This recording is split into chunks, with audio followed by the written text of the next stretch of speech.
warahmatullahi wabarakatuh. Bismillahirrahmanirrahim. La haula wala quwwata illa billah. Yang kami hormati Wakil Rektor Bidang 3 Bapak Lukman Hakim PSG, yang kami hormati Ketua LBPM Bapak Zainul Akhwan Eskom MIKOM, yang saya hormati Ketua Panitia KKN tahun 2025 Bapak Haji Abdul Muhammad Anda dari Sosona SPP, dan yang kami hormati seluruh panitia dan DPL KKN tahun 2025. Alhamdulillah pada siang hari ini kita dapat bersilaturahmi dalam acara pembekalan dosen pembimbing lapangan KKN tahun 2025. Di sini saya akan membacakan beberapa susunan acara pada siang hari ini. Yang pertama sambutan, yang kedua pemaparan materi, yang ketiga penjelasan terkait pedoman dan waran, dan yang terakhir ditutup dengan tanya jawab.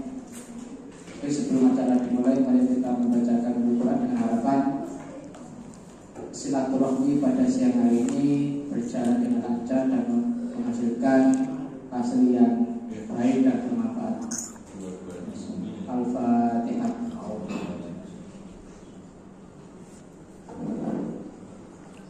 Terima kasih. Untuk acara selanjutnya sambutan, mungkin sekaligus ada beberapa penjelasan perlu disampaikan oleh Bapak Ketua LBPM selaku penanggung jawab pada kegiatan KKN 2025. Kepada beliau kami silakan. Assalamualaikum warahmatullahi wabarakatuh. Alhamdulillah, la haula wala quwwata illa billah. Rabbi shrah li sadri wa yassir li amri wahlul 'uqdatam min lisani yafqahu qawli. Amma ba'du. Yang kami hormati Rektor Universitas Pasuruan beserta Wakil Rektor 1, Rektor 2, Rektor 3, dan Rektor 4. Yang kami hormati Ketua Pelaksana KKN Bapak Anian beserta tim, beserta yang Bapak Ibu dosen pendamping KKN yang kami hormati. Alhamdulillah, puji syukur hari ini kita bisa bermuara silaturahim dalam keadaan sehat walafiat tanpa orang suatu apapun, dan itu patut kita syukuri. Di akhir-akhir ini banyak masyarakat yang lagi kena musibah sakit. Alhamdulillah kita sehat semua. Yang selanjutnya salam semoga tetap tercurahkan ke pangkuan Nabi Muhammad Sallallahu Alaihi Wasallam. Dan sampai pada saat ini kita telah mendapatkan banyak pembelajaran dari zaman from the darkness to the lightness era, kira-kira begitulah. Amin ya rabbal alamin. Alhamdulillah hari ini kita bisa kumpul Bapak Ibu di pembentukan KKN ini. Ini ada nanti beberapa hal yang perlu kami sampaikan terkait dengan kegiatan KKN yang akan berlangsung di 2025 ini. Ini sekaligus pemaparan, oke, biar cepat dan ringkas.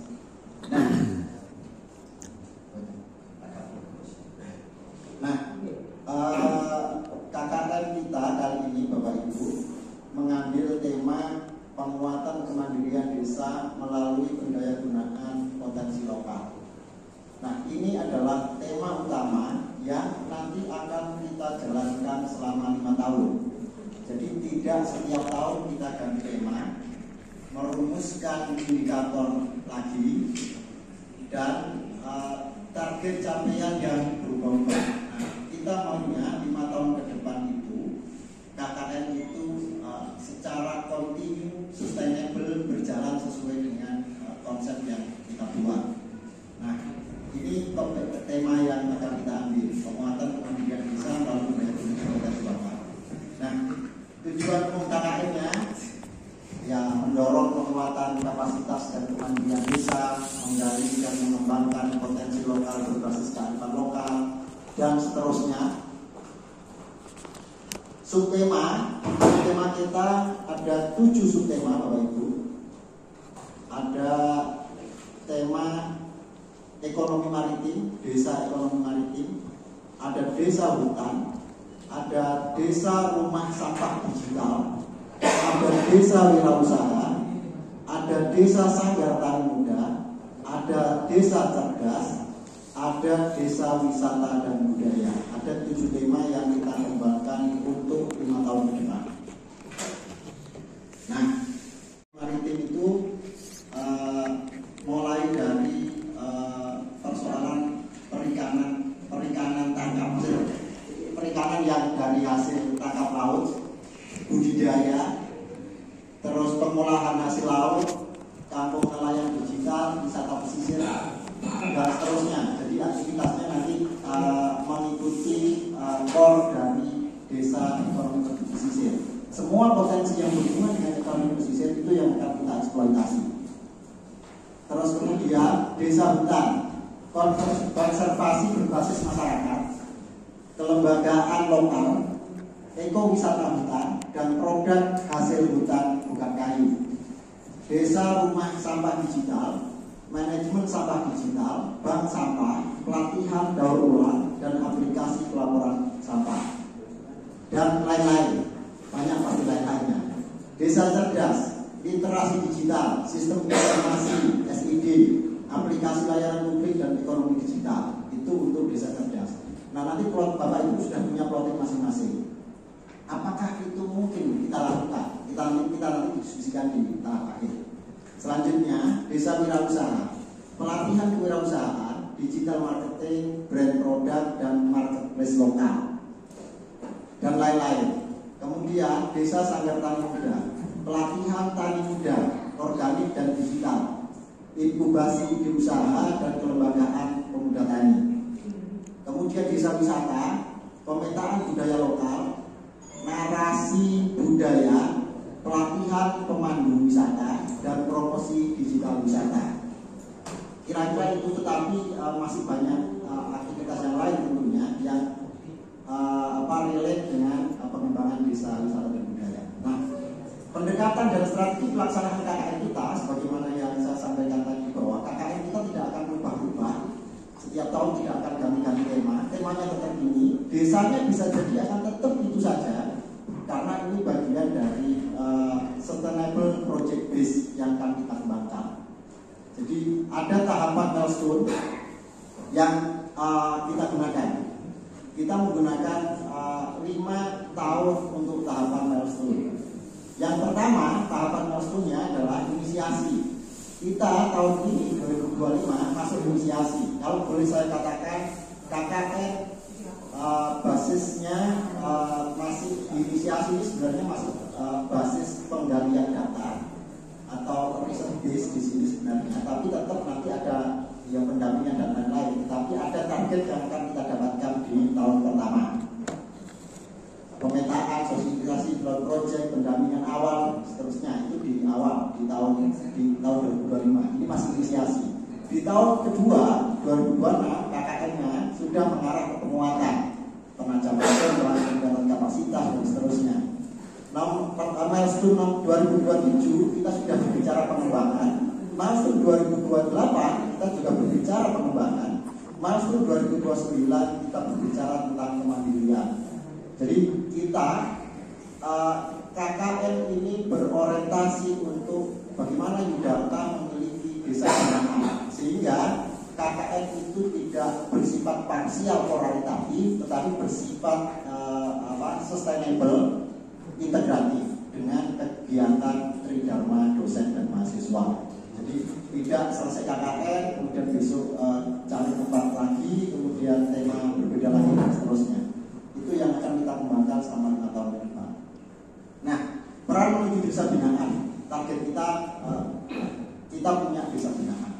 Karena di AIPT itu juga mensyaratkan bahwa perguruan tinggi harus punya desa binaan. Nek jumlah itu 35 salah. Nah,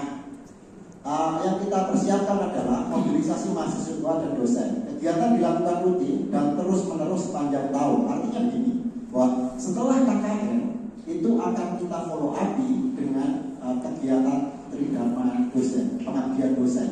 Jadi bukan cuma KKN dan 1 bulan itu selesai, tapi akan ada kegiatan follow up dari kegiatan dosen untuk melakukan tridharma dalam rangka mendukung kampus berdampak. Jadi nanti ada mobilisasi mahasiswa dan dosen sebagai implementasi pengabdian masyarakat. Nomor 2, tim dosen lintas kepakaran.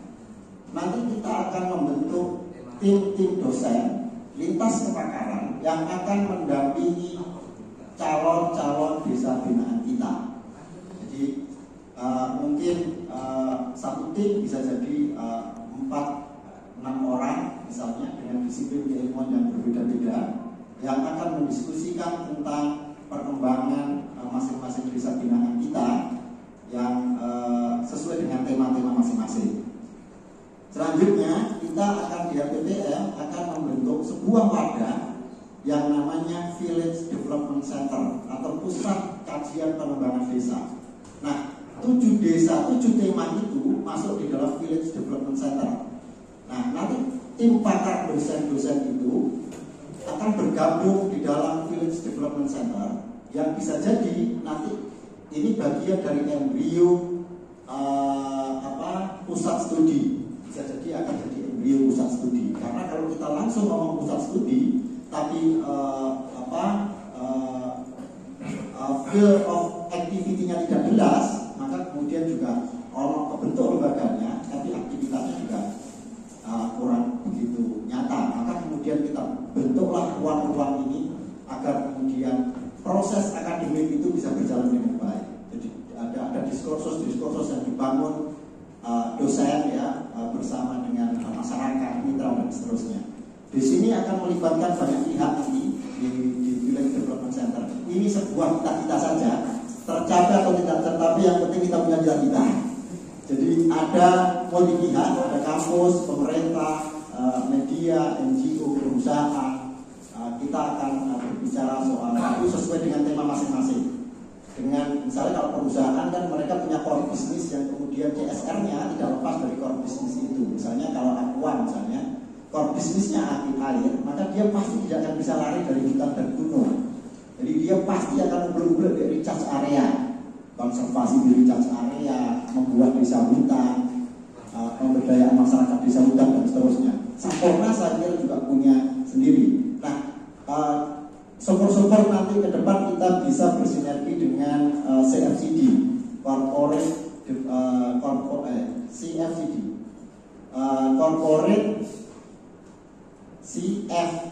for Social Development (CFCD).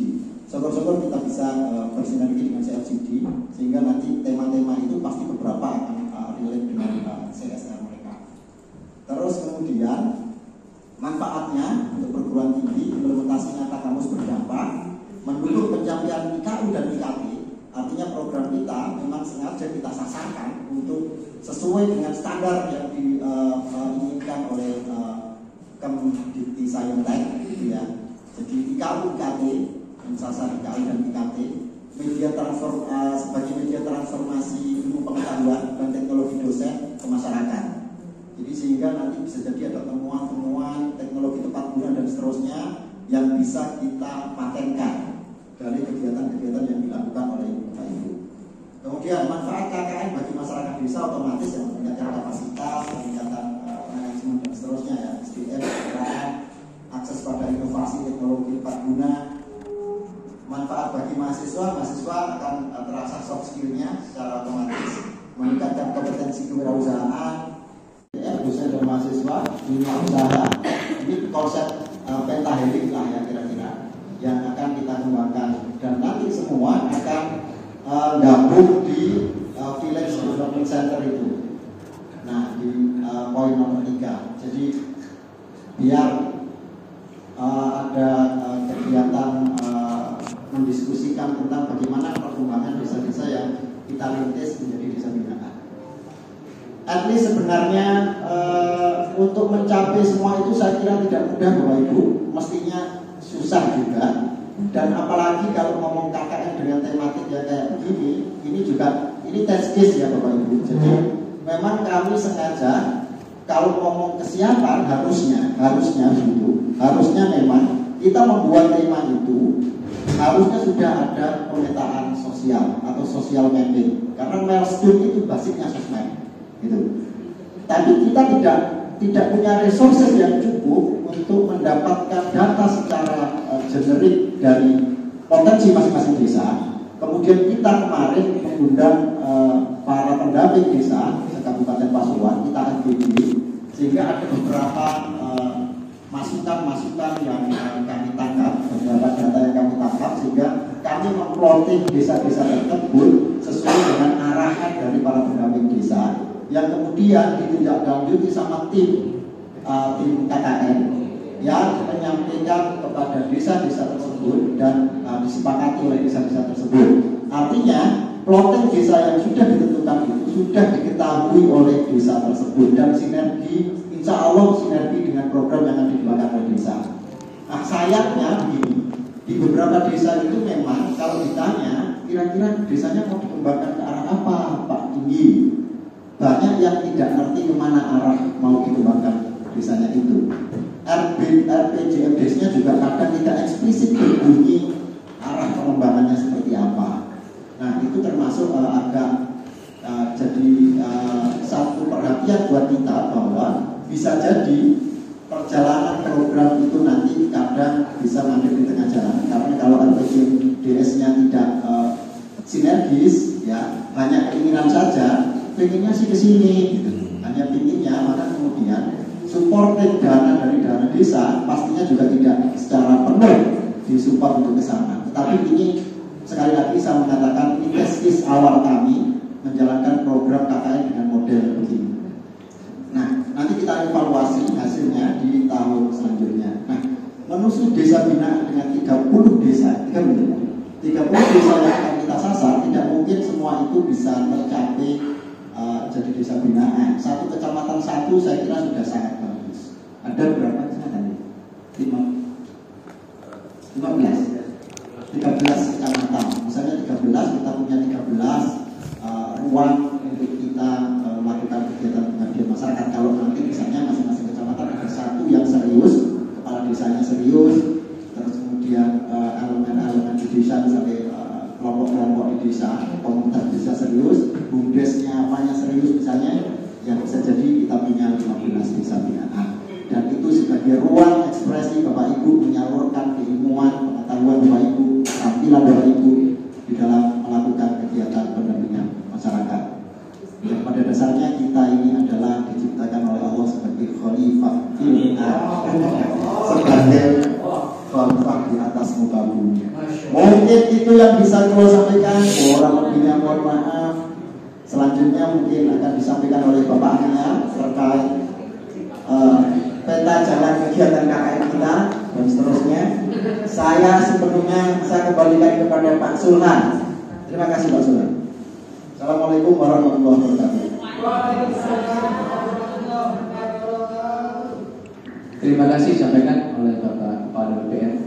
Untuk selanjutnya pemaparan terkait program KKN tahun 2025 akan disampaikan oleh Bapak Aniar Suasono selaku Ketua KKN tahun 2025. Pada beliau kami silakan. Assalamualaikum warahmatullahi wabarakatuh. Waalaikumsalam warahmatullahi wabarakatuh. Selamat sore, salam sejahtera buat kita semuanya. Semoga dalam sehat walafiat. Amin ya rabbal alamin. Yang sakit disembuhkan, yang pusing disehatkan. Amin. Yang sehat semoga tetap sehat selalu. Bapak Ibu DPL yang saya hormati, terima kasih atas waktunya. Yang saya hormati Bapak Zen selaku Ketua LPPM, Bapak Sulhan sebagai divisi penelitian, Bapak Hasim sebagai divisi publikasi dan haki, Ibu Ulfa staf LPPM Ibu dan Cik.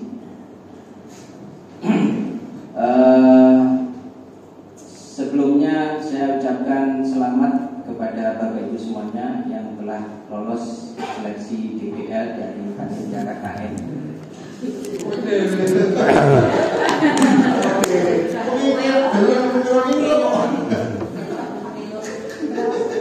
Kalau mengundurkan diri berarti nggak lolos ya?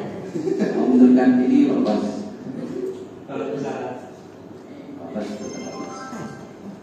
Bapak Ibu semuanya, saya sampaikan ada beberapa hal yang harus kita pahami semuanya. Yang pertama, kita melihat time schedule dari program KKN ini. Secara teknis, ini kegiatannya mulai 25 Mei. Sebenarnya sudah mulai pada Maret pendaftaran peserta, sampai dengan hari ini, kemarin pun masih ada peserta yang datang. Dengan segala keterbukaan kami tetap menerima, karena dikhawatirkan nanti mahasiswa molor-molor lagi, kasihan. Sehingga ada beberapa hal yang mempengaruhi, misalnya kelompok KKN yang sudah saya share ke Bapak Ibu semuanya. Sebenarnya belum saya share ke peserta, tetapi peserta sudah dapat semuanya, alhamdulillah. Sehingga terjadi proses perperangan antara peserta dengan panitia, yang minta pindah, yang minta dan sebagainya. Tapi itu dinamika dan itu sudah biasa, dan semuanya sudah dieksekusi oleh Ibu Ulfa. Terima kasih Bu Ilva. Untuk proses time schedule-nya mulai Mei, kita ada FGD dengan pendamping kecamatan. Beberapa masukan itu sudah kita tidak lanjuti. Akhirnya terbentuklah beberapa desa, calon desa atau lokasi, kemudian calon tema yang akan dimasuki. Kemudian setelah itu ditindaklanjuti dengan survei dari panitia serta perizinan mulai 22 sampai mulai tanggal 2 sampai 20 Juni sampai seterusnya, sehingga kita menetapkan SK DPL beserta kelompoknya, beserta temanya dan lokasinya. Sampai hari ini SK sudah di-share ya Bu Ulfa ya? Mohon untuk di-share aja. Kemudian perlu disampaikan Bapak Ibu, untuk pelaksanaan KKN itu rencana tanggal 1 Juli sampai 31 Juli. Tetapi karena adanya UAS yang belum selesai, sehingga kita undur pelaksanaannya dimulai tanggal 9 Juli sampai 9 Agustus. Jadi Bapak Ibu, nanti mungkin ada beberapa yang sudah dihubungi kelompok, silahkan melakukan observasi langsung ke desa selama 1 minggu. Kemudian yang kedua, dari hasil observasi tersebut silakan didiskusikan dengan kelompok Bapak Ibu untuk membuat program kerja. Bisa dituangkan dalam worksheet. Kemudian silakan dalam waktu 1 minggu ke depan itu kelompok sudah harus berkoordinasi dengan pendamping desa. Karena masing-masing desa lokasi sudah ditunjuk pendamping desanya. Silakan koordinasi, misalnya tentang penginapannya, kemudian akses dan sebagainya. Nah, setelah itu hasil dari worksheet tersebut mohon untuk disampaikan kepada panitia sebagai bahan evaluasi dan monef pada saat proses monitoring dan evaluasi. Kemungkinan bisa tanggal 10-nya atau tanggal 11-nya atau sebelumnya, silakan. Bapak Ibu semuanya, setelah proses pelaksanaan KKN ada proses monef. Monef itu ada 2 kali. Yang pertama monef dari panitia, itu kira-kira 2 minggu setelah KKN dimulai. Kemudian ada monef pimpinan, mungkin minggu ketiga atau minggu keempat. Setelah itu kemudian ada proses pengumpulan luaran yang perlu saya sampaikan, yaitu yang pertama laporan KKN masing-masing kelompok. Kemudian yang kedua artikel ilmiah. Diusahakan Bapak Ibu diberi waktu sampai dengan Desember 2025, artikel ilmiah, artikel pengabdian sudah harus publish. Dan diusahakan Sinta 2, 3 boleh. 1 kayaknya belum ada itu untuk jurnal pengabdian. Mudah-mudahan Sinta 2 dapat pesangon banyak nanti kalau Sinta 2. Itu. Kemudian masing-masing kelompok diwajibkan membuat akun media sosial yang berisi tentang kegiatan-kegiatan yang ada hubungannya dengan kelompok tersebut. Oke. Nah, setelah itu kemudian ada proses pengumpulan luaran, itu tanggal 12 sampai 14 Agustus. Lalu dilakukan ujian tanggal 15 Agustus. 16 Agustus penyerahan nilai. Karena di kalender akademik terakhir insya Allah 16 Agustus. Bapak Ibu, seperti yang disampaikan oleh Bapak Zen tadi, ada beberapa tema. Salah satunya wisata budaya. Ini ada di Desa Sari, Ngembe, dan seterusnya itu. Yang perlu diperhatikan, usahakan pada saat menyusun proposal acuannya ke milestone minimal, ya, minimal di milestone. Nanti milestone-nya di share di grup, di share aja, Bu Irfan. Terima kasih. Iya, karena saya senang kalau berupa itu diperintah langsung sat buat keset. Kerja sat.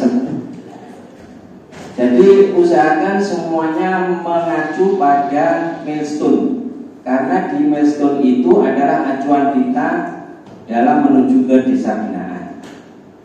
Kemudian Bapak Ibu, yang perlu saya sampaikan juga, untuk memperlancar proses pembimbingan dan sebagainya, maka DPL mendapatkan hak dan kewajiban.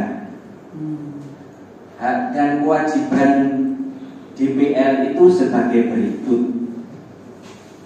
Haknya DPL mendapatkan kemeja lapangan. Alhamdulillah kemarin setelah perang dengan bagian keuangan Bapak WR, kita diperbolehkan, ya, bukan diperbolehkan, kita memaksa untuk mendapatkan uniform, ada kemeja lapangan. Kemudian yang kedua, transportasi kunjungan. Mohon Bapak Ibu apabila melakukan kunjungan itu halo-halo ke panitia, karena nanti basisnya sesuai dengan SPPD. Terima kasih. Sesuai dengan jarak tempuh. Terima kasih Bu Nur, ya. Mohon kerjasamanya. Kemudian yang ketiga, ada fee pendampingan KKN sebesar di RAB itu 5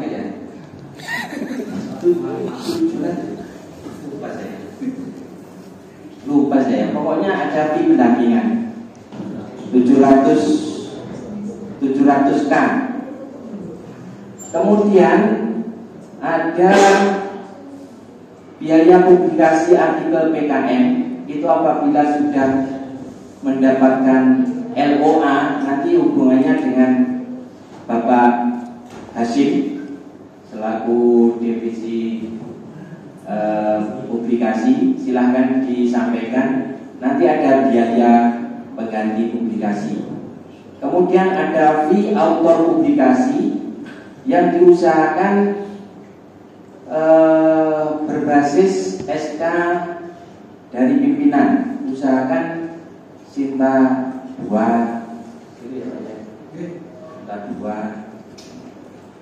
Sinta 3, nggak tahu ya. Kalau nanti dikasih atau enggak, mudah-mudahan aja dikasih. Jadi itu untuk haknya DPL. Kemudian ada kewajiban DPL. Yang pertama, mendampingi dan membimbing peserta KKN. Ini full. Pendampingan itu tidak serta-merta tinggal di lokasi, tidak. Tetapi kalau secara online atau daring dipersilahkan. Tetapi kewajiban Bapak Ibu untuk ke lokasi itu minimal 3 kali. Minimal 3 kali. Anggaran dana yang disetujui 3 kali. Waktu fakta integritas saya menyatakan minimal 5 kali. Tapi usahakan ya minimal 3 kali, tidak apa-apa. Kemudian membangun relasi atau hubungan antara mahasiswa, kampus, kemudian masyarakat ataupun lembaga lain yang terkait. Kemudian membimbing dalam penyusunan laporan KKN. Kemudian kewajiban DPL, mohon itu diperhatikan, membuat, menyusun, mempublikasikan artikel PKN. Jadi bukan mahasiswa yang membuat artikelnya, tetapi DPL. Mahasiswa hanya diberi tugas untuk supporting data, misalnya data-data yang diperlukan untuk artikel tentang digitalisasi sampah itu apa aja. Itu silakan diberi tugas kepada mahasiswa, dan itu menjadi salah satu program di dalam program kerja atau worksheet-nya. Kemudian yang berikutnya, DPL wajib memberikan penilaian secara individu. Biasanya dosen itu memberinya seragam, bulu kabeh, saham kabeh. Tapi itu kami persilahkan semuanya kepada DPL, karena itu adalah hak prerogatif. Kemudian yang keenam, menginisiasi MOU antara universitas dengan desa bagi desa yang belum MOU. Jadi nanti dari pihak panitia kemungkinan akan memberikan draft atau data MOU yang desa-desanya belum MOU. Itu. Kemudian yang lainnya tentang lampiran dokumen penunjang, pelaksanaan KKN dan sebagainya nanti akan disampaikan oleh Bapak Hasyim selaku divisi program untuk panitia KKN ini, terkait tentang template-nya, kemudian pedomannya, kemudian ada hubungannya dengan milestone dan sebagainya. Ya, itu yang perlu disampaikan. Kemudian Bapak Ibu semuanya, ada satu hal yang perlu diperhatikan, karena Bapak Ibu semuanya itu tidak stay di lokasi dan kondisi masyarakat, kemudian kondisi peserta dan sebagainya itu beragam, maka ada beberapa hal yang patut diwaspadai. Yang pertama, diusahakan antara laki-laki dan perempuan tidak menginap pada satu tempat. Kalau kemarin itu ada ini tidak satu tempat Pak, karena yang atas itu perempuan, yang bawah itu laki-laki. Itu ya akhirnya diputuskan tidak boleh satu atap. Ya, gitu. Mohon untuk disampaikan. Ini sudah kita sampaikan beberapa dengan berbagai bisa. Nah itu susah ya. Diusahakan tidak satu atap gitu ya. Dari pihak desa mungkin sudah memahaminya. Itu yang pertama. Kemudian yang kedua, mohon sekali. Berdasarkan pengalaman beberapa proses KKN, itu ada beberapa kondisi karena hidup 30 hari gitu ya, sering ngobrol, sering curhat dan sebagainya, akhirnya timbul sesuatu gitu ya, timbul sesuatu yang sebenarnya itu wajar gitu ya. Tetapi kalau di kami menilainya selama itu tidak melanggar tata tertib yang nanti akan disampaikan oleh Bapak Hasim, itu wajar. Tetapi kalau sudah melanggar tata tertib, itu berajar. Itu nanti hubungannya dengan Ibu Ulfa sebagai Satgas. Itu nanti kalau terjadi hal-hal seperti itu, banyak sekali dampaknya Bapak Ibu. Jadi diusahakan diwanti-wanti benar kepada peserta agar menghindari hal-hal tersebut. Nah, itu kita inginkan maksudnya itu ya.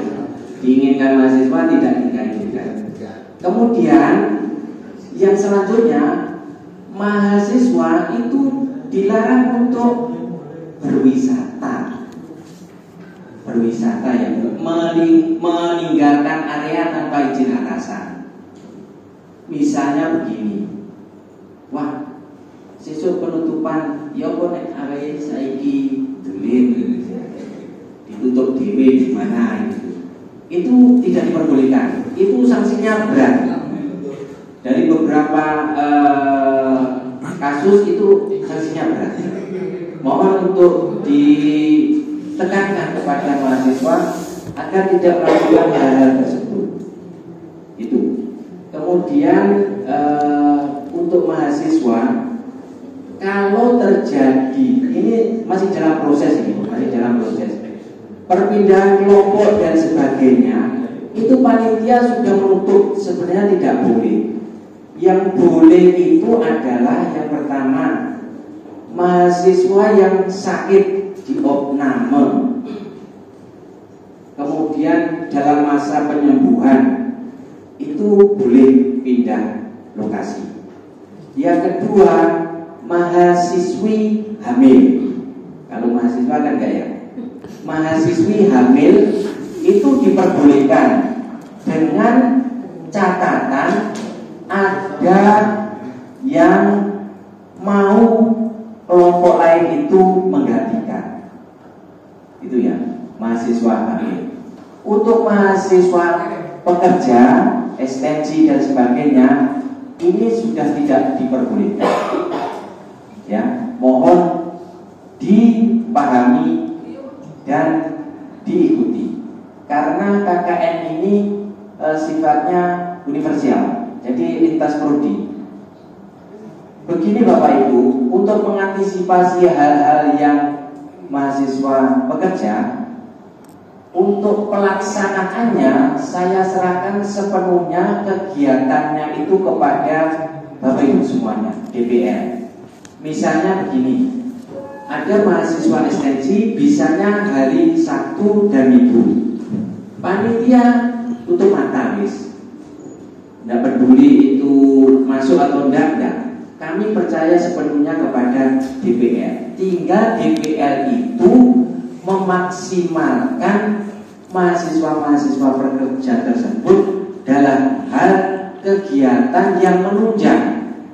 Misalnya mahasiswa diberi tugas wis karena dirimu hanya datang Sabtu Minggu, kamu saya kasih tugas yaitu membuat kaleidoskop misalnya. Bahannya dari mana? Dari teman-teman kelompok. Tapi yang membuat mahasiswa pekerja, misalnya begitu. Atau kegiatan-kegiatan atau hal-hal yang sekiranya bisa memenuhi tugas untuk mahasiswa tersebut. Jadi sepenuhnya saya serahkan kepada DPR. Mohon untuk dipahami. Saya kira itu poin-poin utama yang perlu saya sampaikan kepada Bapak Ibu semuanya. Saya ucapkan selamat dan selamat bekerja, selamat mengabdi untuk negeri. Terima kasih. Assalamualaikum warahmatullahi wabarakatuh. Waalaikumsalam. Langsung saja Pak Hasim, estafet. Baik, assalamualaikum warahmatullahi wabarakatuh. Waalaikumsalam. Untuk Bapak Ibu DPR.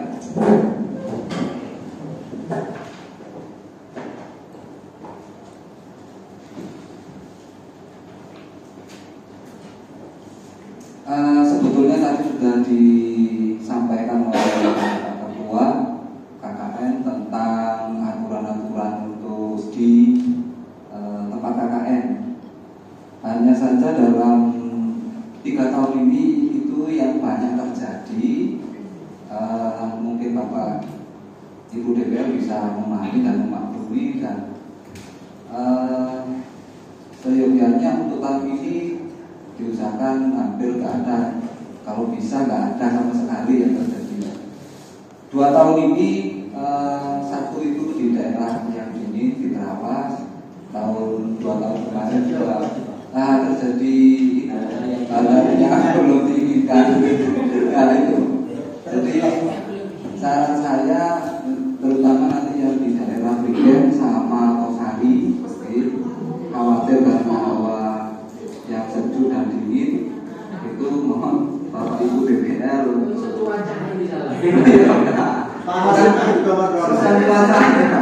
iya itu, jadi mohon Bapak Ibu bisa nanti pesertanya itu dikasih warning atau baik. Untuk observasi untuk KKN itu tahun-tahun kemarin sebetulnya mulai tahun kemarin kita kasih, cuma teman-teman itu ternyata ketika observasi belum memakai panduan. Nah ini sudah kami berikan panduan untuk di lampiran 03 itu sesuai dengan ini ijtihad kami di APPM. Itu observasi untuk desa cerdas, desa hutan, desa sadar tani muda, desa wirausaha. Jikalau di template itu misalnya kurang dibutuhkan untuk teman-teman KKN, silakan ditambah. Ini salah satu contoh, ini desa cerdas. Ini format observasi KKN-nya sudah kita buatkan. Monggo Bapak Ibu untuk mengisi di sini, gini. Misalnya untuk ini identitas lokasi observasi, di mana lokasinya, jumlah RT-nya misalnya, jumlah kakak,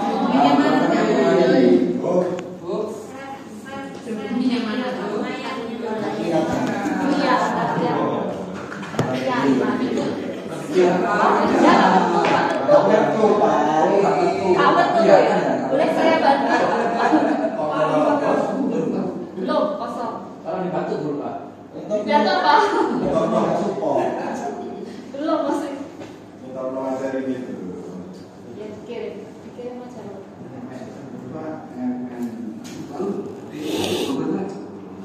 Enggak mau lagi.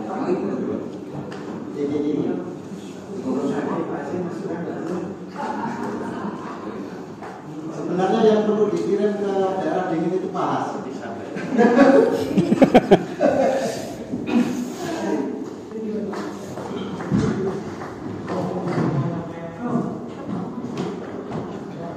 Lampiran 03 untuk misalnya yang di desa cerdas di KKN 2025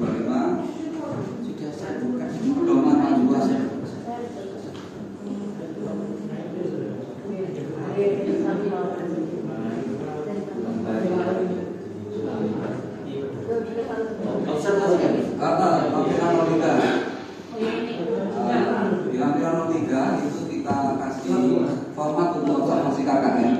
Sebetulnya ini untuk mempermudah Bapak Ibu, karena di beberapa tahun terakhir teman-teman tidak pernah menggunakan lembar observasi. Kalau misalnya kurang bagus atau kurang, pokoknya ada yang kurang silakan ditambahin. Ini sebetulnya atau mungkin kurang berat materinya dengan tambahin. Sebetulnya kita ini berinisiasi supaya Bapak Ibu untuk menulis artikel itu bisa minimal ada panduan. Karena teman-teman itu ketika menulis artikel, kenapa sih Didit itu 2 tahun 3 tahun kemarin, hampir yang tahun-tahun kemarin itu yang nulis artikel itu mahasiswa. Ternyata ketika mahasiswa nulis itu yang ditulis malah bukan misalnya untuk desa wirausaha atau UMKM, malah menjelaskan pengertian UMKM, sayuran, adalah itu kalau diterima di jurnal itu berat. Maka Bapak Ibu DPR untuk buat sendiri saja, karena di ini ada fee publikasi dan fee autor. Mungkin Bapak Ibu yang kemarin jadi DPR itu sudah merasakan kalau Sinta 3 itu fee autornya 1,5 juta kalau nggak salah. Jadi itu beda dengan fee dengan untuk DPR. Jadi sudah publis itu dapat kalau nggak salah 1,5 juta. Mohon maaf Bapak Ibu tidak saya share karena untuk ininya belum kami dapat sampai hari ini. Tapi itu terrealisasi 2 tahun kemarin. Yang Sinta 3 itu dapat 1,5, yang Sinta 2 kalau nggak salah 2 juta. Nah itu kalau Bapak Ibu tidak membuat maka tidak dapat. Kalau diserahkan ke DPR, itu kami kayak keberatan karena bagi hasilnya nggak rata. Mohon maaf Bapak Ibu, dengan buat saja nanti kita dampingi monggo. Kita dampingi kayak tahun-tahun kemarin kita dampingi. Untuk yang Sinta 3 kita dampingi monggo. Ada beberapa jurnal yang di blacklist oleh DAK. Satu engagement, ini entah yang kedua ini mungkin amali saya belum tahu. Jadi ada 2 jurnal pengabdian yang di blacklist. Jangan khawatir. Ini di blacklist di mana? Sinta 3 banyak. Selain di data yang saya belum mati, kita bantu. Yang penting dengan nulis ya. Kalau dengan nggak nulis terus diserahkan kita ya, kita nggak mau. Itu. Untuk yang Sinta 3, Sinta 2 lebih lagi.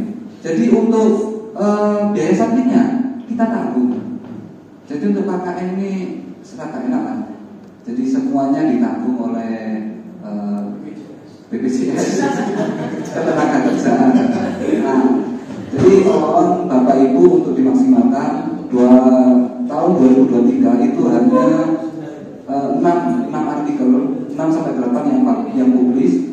Untuk 2024 kira-kira ada 7 dari 30 kelompok KKN, yang lainnya belum publis. Ada yang sudah publis tapi melebihi Desember 2024, kita tolak. Silakan bayar sendiri dan fee-nya silakan ambil sendiri di bank. Jadi mohon maaf Bapak Ibu, kita batasi sampai Desember. Maka saran saya waktu KKN dengan sekalian ke sana, sekalian nyari data. Kalau mungkin lembar observasi ini berguna, monggo dengan gunakan. Di satu sisi juga kita coba untuk memberikan ini misalnya permasalahan atau misalnya terbatas tidak, atau misalnya rendah, tinggi atau sedang, terus keterangannya apa. Mungkin dikasih ada kesimpulan. Ini tidak bagus Bapak Ibu ya. Hanya kita berinisiatif untuk membantu Bapak Ibu DPR untuk teman-teman bisa observasi. Karena rata-rata observasi itu datang orang saja, tapi nggak pernah bawa lembar observasi. Nah ini rekomendasi awal untuk program KKN di tempat Bapak Ibu. Misalnya pelatihan literasi digital dasar untuk anak-anak atau pemuda. Kenapa? Ternyata dalam 5 tahun ini teman-teman KKN itu jarang yang Bapak Ibu arahkan pada pendampingan atau pelatihan. Mungkin yang sudah sering tahu maka melakukan pendataan. Karena ini kalau jenengan tulis ke artikel PKN nggak ada buktinya, misalnya nggak ada pelatihan. 2 tahun kemarin saya ke Sumberjo itu malah kurang 1 minggu, tak suruh ada pelatihan. Ada saya pelatihan apa Pak website? Nah itu aja ditulis. Kalau tidak sama nggak bisa nulis nantinya. Nah ini kelemahan kita sebagai DPR tidak pernah mengarahkan mahasiswanya untuk melakukan pelatihan. Itu bingung. Nah jenengan nggak usah bingung sebetulnya. Makanya dari hasil observasi ini jenengan bisa membuat 1 atau 2 pelatihan. Dari pelatihan itu, dari foto dan bukti-bukti yang dicatat oleh mahasiswa itu dikasihkan jenengan buat. Makanya di template untuk ini di artikel ilmiah saya menggunakan miliknya Suropati. Kalau jenengan misalnya mau buat milik siapa terserah, di jurnal apa terserah, yang jelas itu ada program atau pelaksanaan kegiatan.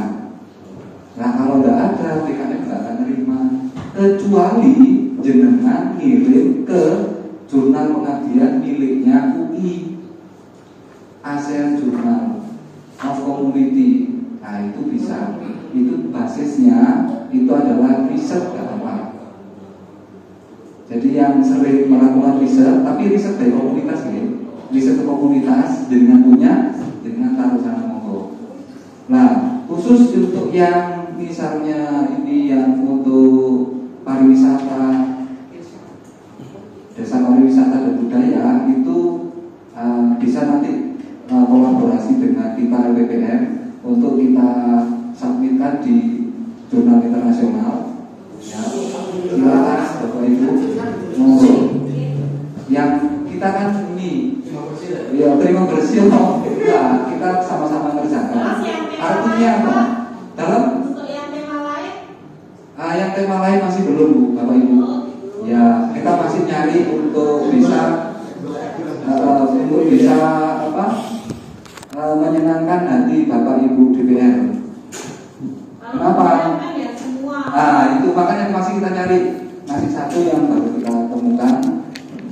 Minimal kita itu membantu universitas di perolehan kuartil di Skopus gitu. Monggo Bapak Ibu mungkin yang di Tosari atau yang di mana untuk misalnya jenengan ke sana terus ngambil data-data, kita kolaborasi monggo. Karena jangan sampai kita kerjakan sendiri. Kalau kerjakan sendiri jenengan pasti mumet.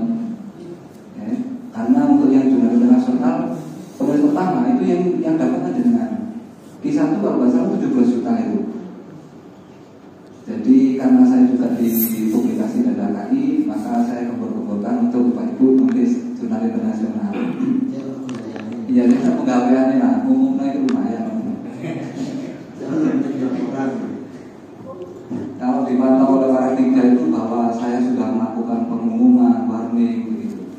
Itu sebenarnya. Untuk luaran kegiatan KKN itu di laporan akhir itu sudah ada.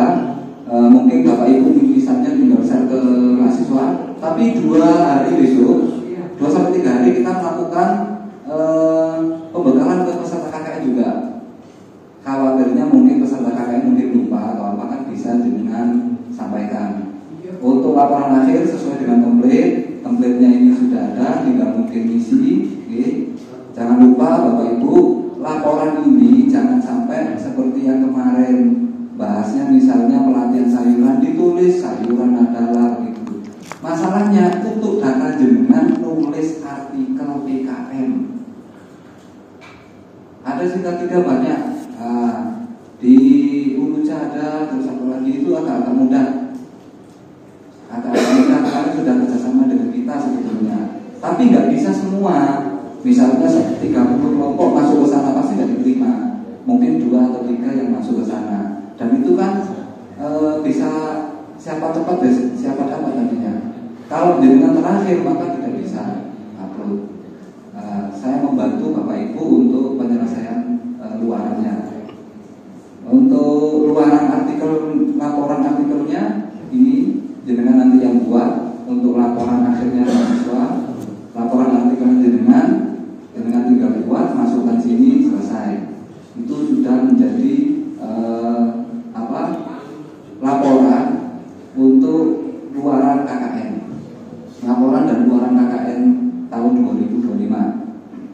Jangan lupa Bapak Ibu, untuk artikel jangan 5 referensinya itu kita temukan di 2 tahun kemarin. Bapak Ibu buat artikel itu 5 sampai 10. Minimal sita 3 itu mintanya 20 sampai 25 minimal. Bagaimana caranya? Bapak Ibu bisa nanti sharing dengan kita DPR, atau misalnya belum mampu atau belum siap, bisa nanti datang ke DPR. Tidak bisa kita bantu semuanya. Artinya misalnya untuk referensinya, kalau mulai awal sampai akhir ya tidak, Bapak Ibu, mohon maaf. Untuk tatipnya ini tatip itu sudah selesai. Lampiran 03 itu sudah nanti bisa di Google Drive ini diunduh ya. Untuk lampiran 04-nya ini berhubungan dengan template router dan logbook. Tinggal nanti klik linknya, nanti bisa masuk ke ini Google Drive-nya. Untuk tata tertibnya, tata tertib. Nah, ini untuk tata tertib. Untuk prosedur dan tata tertib kuliah kerja nyata, ini untuk tahap pertama, tahap pendaftaran sudah selesai, tahap pembekalan. Ini untuk teman-teman peserta KKN 2-3 hari besok akan kita lakukan. Untuk pelaksanaannya mungkin Bapak Ibu bisa nanti dibaca tetapi yang kita tekankan tadi tidak boleh 1 atap. Tahun kemarin itu 2 atap itu sudah kejadian, tapi mungkin hampir berdekatan. Hanya saja di tempat yang agak dingin. Katanya Pak Menlu tadi bukan kondisinya, ya karena mungkin anaknya yang kedinginan begitu. Selanjutnya pasti ini peserta dalam iya betul ya Pak Sulhan ini. Yang jelas Bapak Ibu untuk tetap menjaga alma mater di Universitas Yudharta dan Pondok Pesantren Alam. Mahasiswanya yang ditekankan gitu. Khawatirnya ini beberapa DPL kemarin itu ada 2-3 DPL tidak pernah di WA oleh peserta, tidak pernah menghiraukan, tidak pernah datang, tapi ujuk-ujuknya artikel bisa jadi alamat ini. Nah itu sakti. Jadi Bapak Ibu mohon maaf karena teman-teman peserta KKN juga mahasiswa kita begitu. Maka kalau jenengan misalnya di WA monggo direspon. Karena ketika kita turba itu teman-teman sambatan, Pak ini BBM nggak pernah di WA aja nggak pernah ada balas. Tapi artikel jadi. Nah saya juga heran dari mana ini jadinya. Padahal nggak pernah ke sana. Nah kalau misalnya seperti itu mohon maaf Bapak Ibu mungkin ada tindakan atau apa dari ketua KKN ya. Saya juga nggak tahu. Yang penting hasil turba itu sudah kita sampaikan ke ketua KKN, BPN dan pimpinan. Khawatirnya itu terjadi beberapa mungkin terjadi masalah. Kemarin itu sebetulnya ada masalah di Sukoharjo, tapi kita selesaikan oleh panitia. Kebetulan panitia ada yang dari Sukoharjo kita selesaikan. DPR-nya nggak pernah ke sana. Ada masalah dengan pihak masyarakat dan DPR-nya nggak pernah datang. Mohon Bapak Ibu untuk mengantisipasi hal itu. Dan kalau misalnya jenengan misalnya Pak ini ternyata saya tidak ada masalah, ada problem dan saya tidak bisa mengikuti KKN atau apa, jenengan WA ke panitia biar nanti panitia mencarikan pengganti, atau memang kalau tidak ada kita gantikan nanti.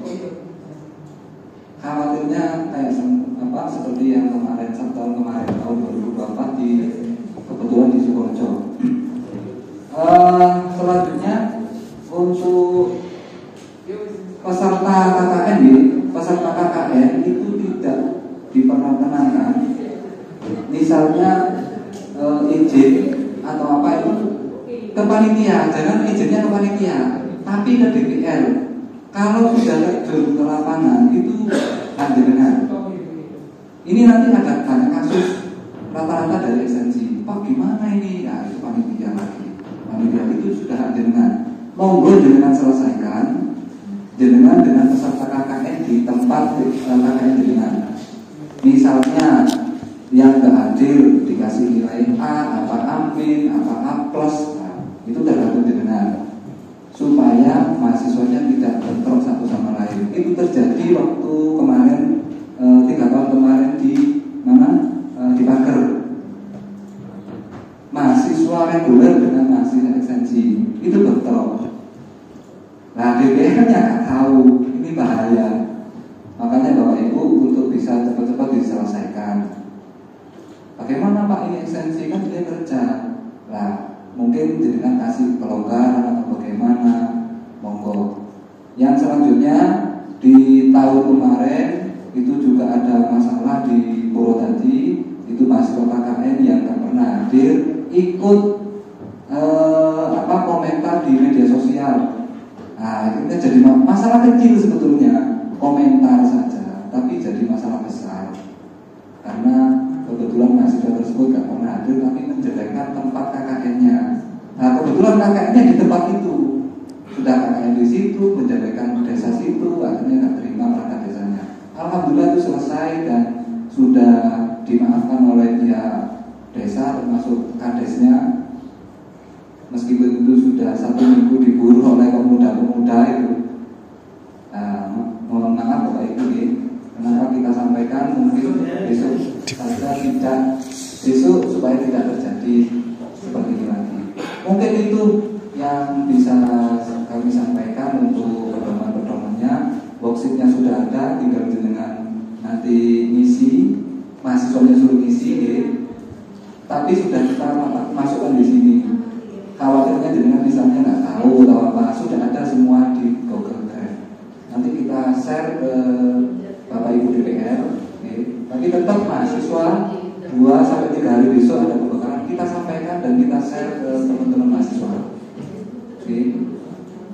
Jangan lupa untuk luaran PKN-nya, luaran PKN 30 kita yang kita inginkan dari 30 kelompok itu 30 artikel PKN yang terpublish. Jangan 7 atau 6 begitu. Jika jenengan tidak mampu atau belum bisa, belum mampu, monggo diskusi dengan panitia atau dengan dosen-dosen yang lain. Bagaimana supaya bisa publish. Toh nanti yang dapat fee autornya jenengan juga. Yang penting nama pertama. Begitu, mohon maaf atas segala kekurangan. Saya akhiri. Assalamualaikum warahmatullahi wabarakatuh. Terima kasih sampaikan. Untuk sesi terakhir tanya jawab, monggo Bapak Ibu ada yang perlu ditanyakan. Ya Pak Masudi, silakan masuk.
bisa memfasilitasi untuk saling tukar menjadi narasumber di masing-masing kegiatan meskipun kita bukan DPL di desa ini.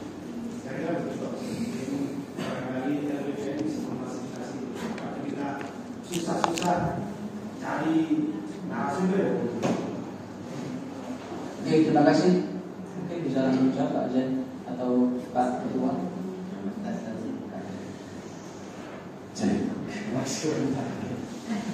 Mungkin usulan Bapak Juki menarik sekali karena memang pada faktanya nanti juga ketika di lapangan juga memang kadang tema itu kadang belum tentu sesuai dengan kesepakatan Bapak Ibu ya. Tapi memang itu sudah konsekuensi kita plotting itu. Sebenarnya wis strategi member-member tetapi memang kan setiap DPL punya kompetensi masing-masing. Nah, usulan itu menarik. Kita respon banyak. Kita respon. Jadi nanti bisa kita fasilitasi untuk tukar pemateri di masing-masing tempat KKN. Mungkin konten. Bapak Ibu perlu kami sampaikan. Alhamdulillah untuk tiap tahun begitu memang. Artinya untuk di KKN ini, misalnya Bapak Ibu misalnya di kelompok 1 butuh pemateri yang ternyata kompeten di kelompok 2, silakan. Atau di dosen Yudharta, semua dosen Yudharta itu bisa dengan mintai untuk jadi narasumber. Nah, ini masalahnya. Makanya betul. Makanya jenengan misalnya nanti kelompoknya itu kan ada surat biasanya dari kelompok itu. Silakan nanti sampaikan ke tim. Kalau misalnya dekat butuh fee atau enggak, nah. Betul. Fee-nya insya Allah dosen di Jakarta. Kapan itu tuh? Sertifikat. Nah, yang penting gitu. Oke, ini. Untuk yang nonton kemarin itu misalnya teman-teman yang butuh UMKM atau apa itu undang yang dari narasumber dari DPR sendiri, dari DPR sendiri. Ada juga yang undang butuh yang pertanian itu dari dosen di data sendiri. Nah, untuk fee-nya saya juga nggak tahu kemarin. Cuma teman-teman itu kayaknya dari anak sendiri, karena kan kita sudah ya meskipun nggak banyak lah supporting dana itu berapa M yang desa dari pemerintah itu dari kita ya mungkin di bawahnya sedikit lah gitu. Jadi begitu Bapak Ibu. Yang penting kalau misalnya ada narasumber, silakan membuat surat dari kelompok itu kepada LPPM, diketahui DPR. Nanti LPPM memberi surat tugas. Biasanya yang dibutuhkan kan surat tugas. Jadi surat tugas sebagai narasumber. Uang silakan minta ke kelompok. Terima kasih Pak Amin. Surat tugas yang diambil Pak. Tidak ada. Karena itu sudah di luar dari panitia KKN. Mohon maaf. Kalau mungkin nanti ada sesuatu program yang ada hubungannya dengan itu, monggo bersama, silakan. Ya, silakan Pak Amin. Baik, terima kasih. Tadi pemaparan dengan Pak Jen sangat menarik bagi saya kaitannya dengan desa Cina. Saya beberapa kali sudah lihat yang tadi standarisasi bagaimana kemudian desa binaan itu apakah ukurannya ada di KDS atau pada misalnya kalau di tempat kakek saya itu di Gunung Sari itu kan ada jenis wirausaha yang sudah masuk pasar Eropa. Sambal apa itu namanya? Sambal Eka itu sudah sampai Eropa. Nah terkadang begini, polemik di desa itu kelompok usahanya itu ingin maju, KDC tidak support. Atau sebaliknya, KDC ngotot, komunitasnya tidak tertarik. Nah, maksud saya apa yang dijadikan ukuran nantinya untuk desa binaan itu supaya menjadi betul-betul desa binaannya jantan, karena kalau MOU itu semuanya bisa MOU gitu, tapi pada tataran pelaksanaannya itu butuh kemudian ukurannya apa, kira-kira nanti supaya biar kita itu untuk menarik desa untuk bisa mau menjadi desa binaan wisata itu biar betul-betul stakeholder yang disampaikan Pentahelik itu tadi semuanya dukung gitu, ABCDF jadi akademisinya dukung, komunitasnya juga iya, bisnisnya juga oke, KDC mau gitu. Nah, polemik itu yang terjadi di desa gitu. Satu pihak mau, pihak yang lain tidak mau. Nah, itu seperti apa kan di ukuran? Terima kasih. Oke, terima kasih. Awal jawabannya adalah karena kita sudah punya milestone, nanti akan di-share. Setidak-tidaknya dari milestone itu sampai dengan tahun 2029 itu desa binaannya terbentuk. Nanti disampaikan Pak, karena tahapannya sudah ada mulai 2025, 26, 27, 29.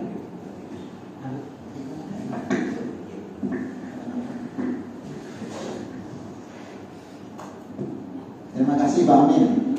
Ini pertanyaan yang sering terjadi memang di lapangan, bahwa kadang komunitas penggeraknya, komunitas UMKM atau apa semangat ya, supaya berjalan dengan baik, tetapi desanya tidak mendukung.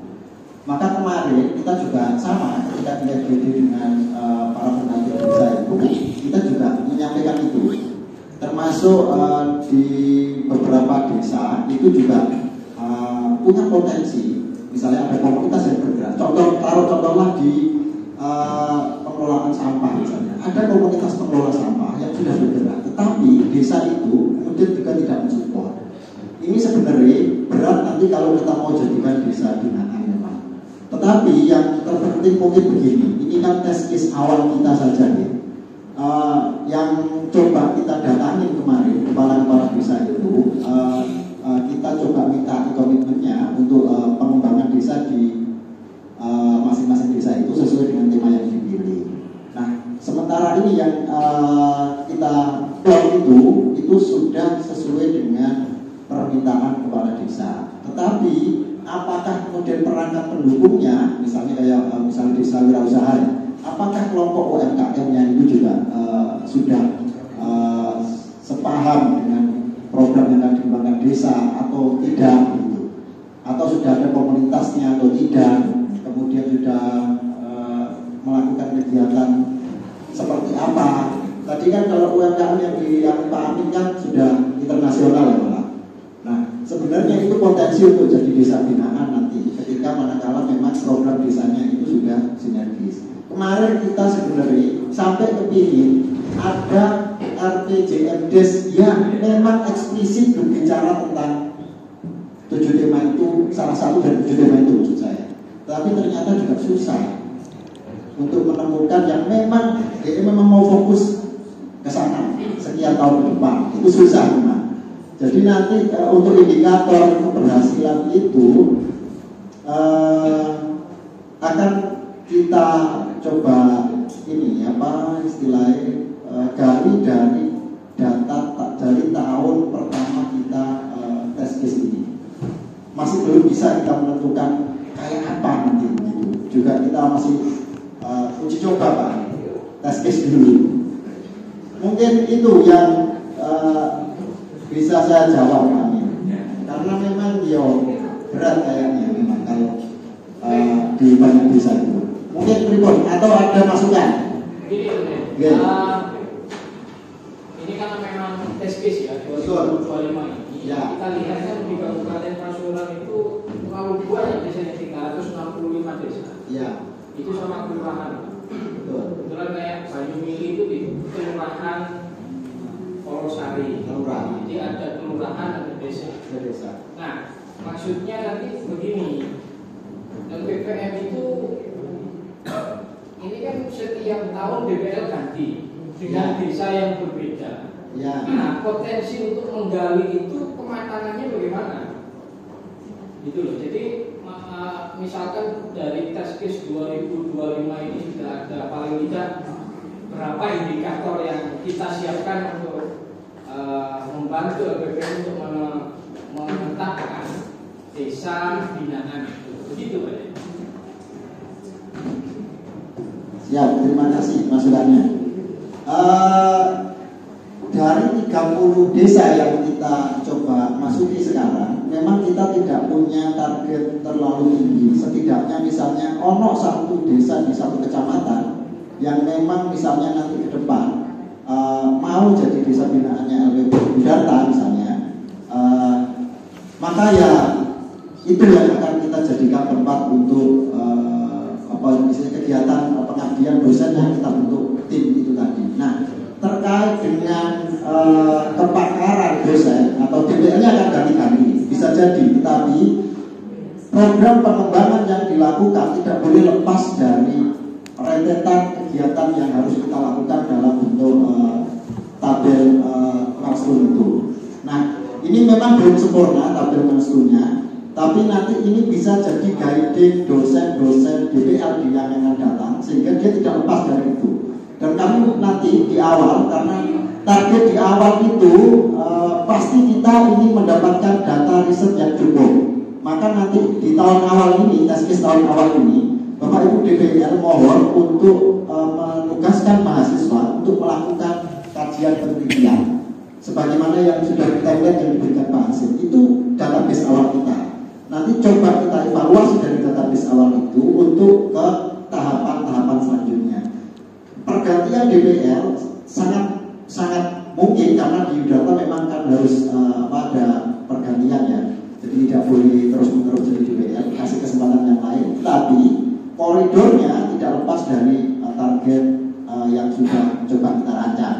Sehingga di tahun pertama sudah menghasilkan apa, maka tahun kedua dia akan menunjukkan dari hasil temuan hasil kegiatan yang dilakukan di tahun pertama tadi. Dan seterusnya sampai pada tahapan 5 tahun ke depan. Itu untuk yang mobilisasi mahasiswa dalam bentuk kegiatan KKN. Nah, selain itu yang dalam mobilisasi dosen, maka sebagaimana yang kami sampaikan tadi, akan kita bentuk tim kepakaran di masing-masing tema desa wisata itu yang kemudian secara bisa jadi berinteraksi secara lebih intens dengan desa-desa itu dalam kurun waktu yang cukup panjang selama kurang lebih 5 tahun itu.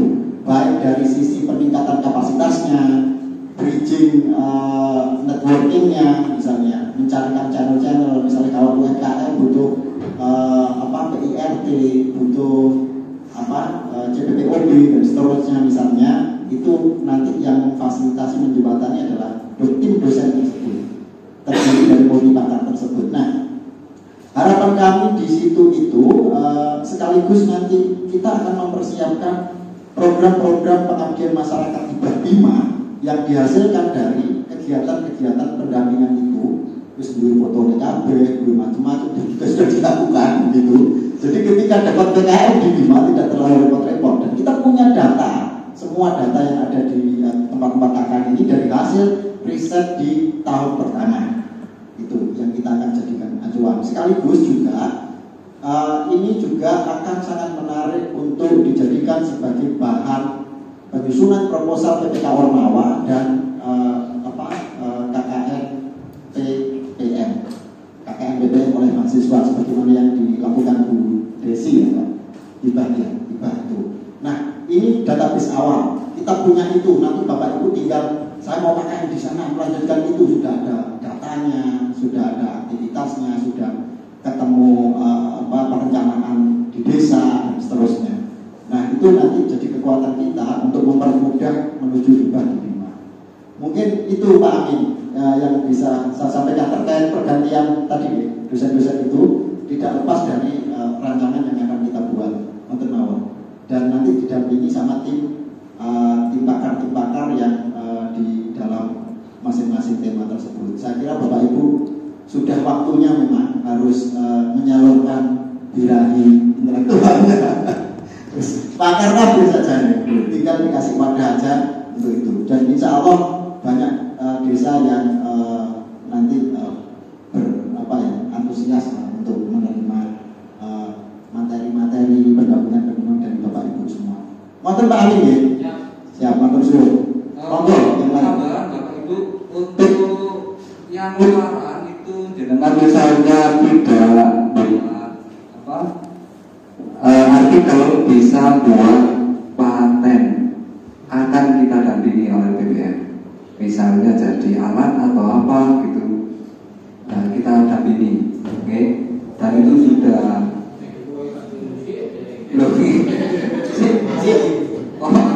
silakan. Yang penting begini, karena paten itu nanti juga ada deskripsinya. Deskripsinya itu hampir seperti jurnal terakreditasi ataupun ya yang penting jangan buat PFR atau PDB hampir sama, ada state of the art. Kalau dalam paten bukan state of the art namanya priority art, dan juga ada novelty-nya, itu yang penting. Nah kalau tidak ada itu ya tidak bisa. Makanya dengan nanti referensinya juga dari paten juga kita dampingi. Yang penting itu dengan mau mengerjakan itu saja. Pak Hasan sudah mampu mendampingi Pak Amin. Sajanya memang teknologi yang diciptakan Pak Amin kemarin untuk Kosa Bangsa kayaknya masuk untuk dipatenkan. Mungkin bisa diinisiasi Pak Hasan. Pak Amin ya, yang teknologi kemarin loh. Saya kemarin mau naik level jadi dosen pendamping. Kan dosen pendamping Kosa Bangsa dua paten. Oke, siap. Terima kasih Bapak Ibu. Ini saya menambahkan sedikit. Memang kita punya milestone program, tahapan-tahapan dalam program. Nah, ada beberapa, misalnya desa budaya dan wisata nanti akan kami sampaikan. Tetapi, tidak mungkin juga kita masuk langsung kita masuk di desa itu pasti inisiasi awal. Tidak mesti.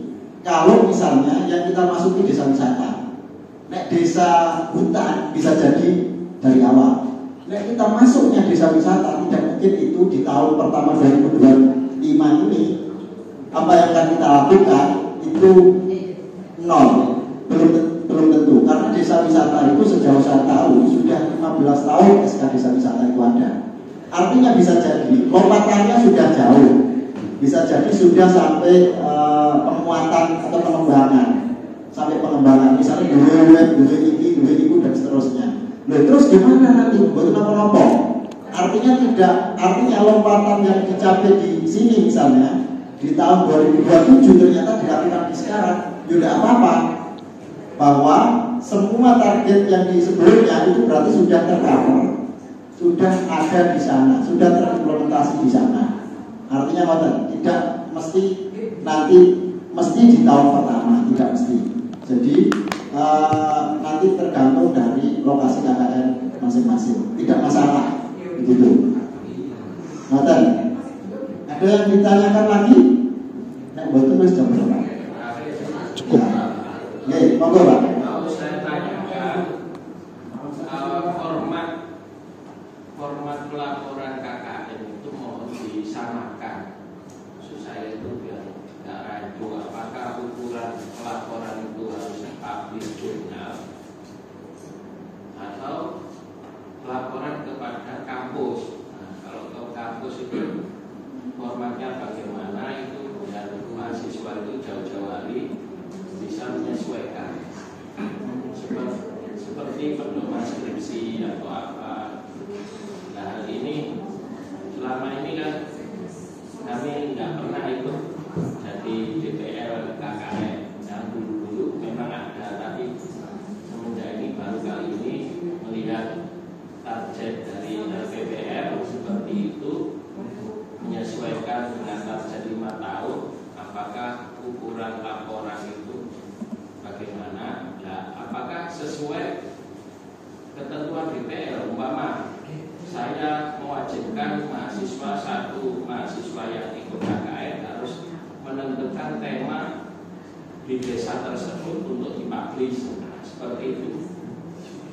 Nah, itu dari jumlah yang kelompok tersebut saya wajibkan untuk mempublish laporannya masing-masing. Nah, nilai dari DPL apakah seperti itu atau ketentuannya dari monitoring LPPN? Nah, seperti itu. Terima kasih. Baik Pak Ibtor, terima kasih. Untuk luarannya sudah saya sampaikan di awal, dan itu sudah masuk di pedoman KKN bahwa yang pertama adalah luaran itu berupa laporan, itu sudah ada template-nya. Yang kedua adalah luaran artikel, itu yang dibuat oleh DPL, bukan mahasiswa. Jadi nanti yang luaran artikel itu dari DPR nanti dikasihkan mahasiswa atau langsung dikirim nanti di Google Drive. Untuk yang tahun kemarin itu kita buat Google Drive untuk dimasukkan. Jadi peserta KKN tiap kelompok ketuanya itu ngirim luaran berupa laporan akhir, best practice, worksheet, sama logbook. Itu dikirim di Google Drive sama video yang terakhir. Itu untuk yang DPR, tiap kelompok. Khusus untuk DPR itu buat artikel. Jangan lupa Bapak Ibu, untuk artikel itu mencantumkan mahasiswanya, jangan dosen luar kampus Yudata. Nah, itu terjadi kemarin, itu yang buat mahasiswa, yang pakai itu dosen Yudata plus dosen luar Jawa, luar. Nah, itu kasihan mahasiswanya protes ke kita nggak bisa apa-apa karena sudah publish. Nah, makanya Bapak Ibu, itu buat jenengan plus mahasiswa jenengan yang jadi DPL, yang jadi peserta KKN. Misalnya nyantumkan cuma 3, misalnya yang mengerjakan cuma ketua sama sekretarisnya, nggak apa-apa. Atau 5 dimasukkan. Ada beberapa artikel jurnal itu tidak mau mencantumkan 10, 15, minimal 3, minimal 1, maksimal 5 gitu. Ada minimal 1 ya, dengan mau kan. Yang penting jangan dosen luar Yudata.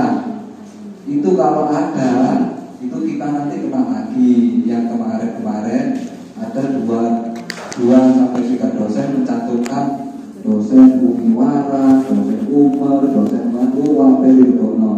Jadi mohon maaf Bapak Ibu, luaran artikel itu khusus DPL dan mencantumkan mahasiswanya untuk bisa nanti direkognisi atau ditarik, dibuat untuk akreditasi prodi atau akreditasi institusinya. Jangan sampai yang dari luar Yudata dimasukkan. Itu jika tidak berupa artikel jurnal, bisa buat paten yang tadi saya sampaikan. Mungkin itu Pak Ibtor. Nah, ada di pedoman Pak Ibtor. Monggo untuk yang lain. Cukup Pak. Cukup? Ya Pak Ispa, terakhir.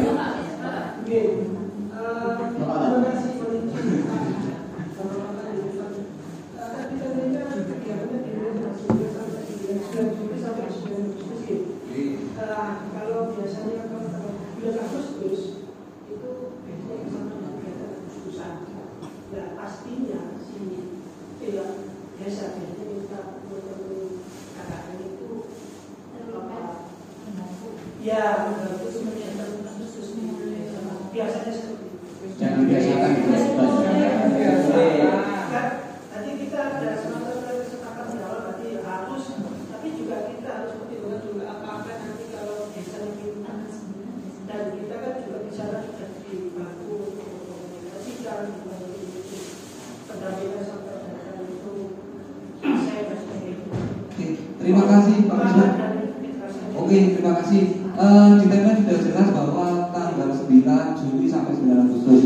Jika misalnya ada penutupan sampai 1 minggu, sudah kita jawab di timeline bahwa maksimal kalau nggak salah sampai tanggal 10 ya. Jadi kita kasih kelonggaran sampai tanggal 10. Kalau misalnya Pak ini desa minta silakan, tapi sudah di luar kita nantinya. Misalnya karena ini berhubungan dengan anak pesantren, mahasiswa di pesantren, jadi mereka sudah harus kembali. Kalau tanggal 10 maka harus ada perizinan, perizinan yang ditandatangani oleh DPR, masukkan ke panitia karena kita juga melampirkan ke pesantren. Begitu. Misalnya tanggal 11 atau tanggal 17 penutupan monggo, tapi nanti yang urusannya peserta sendiri, tapi tetap mungkin pemberitaan ke kita. Khawatirnya nanti ada kejadian-kejadian yang tidak kita inginkan, begitu. Kadang begitu, ternyata teman-teman sebelum itu sudah lanjut wisata sendiri, terus itu kejadiannya. Karena kita juga tanggung jawabnya kepada pesantren. Begitu Bapak Ibu DPR, begitu Pak Misbah. Oke, terima kasih. Sudah cukup? Waktu menunjukkan cantik pas, ini harus berhenti. Dan terima kasih Bapak Ibu dan Ketua Panitia dan DPR. Alhamdulillah untuk pemberkahan ini cukup banyak yang disampaikan dan kebetulan semoga acara selanjutnya nanti Bapak Ibu bisa langsung observasi dengan mahasiswa yang sudah ditetapkan di SK. Dari kami, saya Joy Pak Billy. Assalamualaikum warahmatullahi wabarakatuh.